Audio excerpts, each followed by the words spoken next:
எல்லாமே தெளிவா இருக்காங்க. விஜய் நிக்கிறதே திமுக கூட்டணியில் உள்ள மைனாரிட்டி வாக்குகளை பிரிக்கிறதுக்கு தாங்கிறத மைனாரிட்டிஸ் தெளிவா இருக்காங்கன்னு வச்சுக்கோங்களேன்.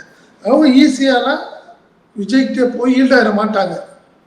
ஏன்னா இன்னொரு விஷயம், விஜய் ஜெயிக்கக்கூடிய ஒரு ஃபேக்டரா இருந்தா கண்டிப்பா மைனாரிட்டி எல்லாமே போடுவாங்க. இது நல்லாவே தெரியுது. கூட்டணியில் 3வது இடம் தான் விஜய்க்கு. அதுதான் நிலைமைன்னு வச்சுக்கோங்க.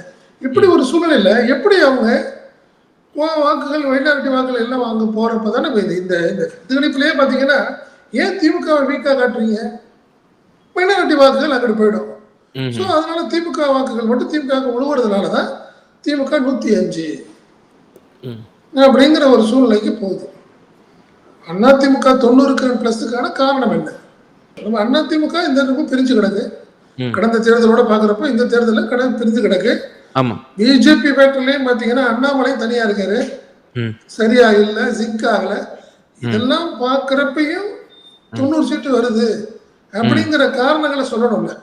அவங்க என்ன சொல்றாங்க, ஒரே ஒரு வார்த்தை நல்லா பாத்தீங்கன்னா, அரசு ஊழியர் ஆசிரியர்கள் மௌனமா இருக்காங்க.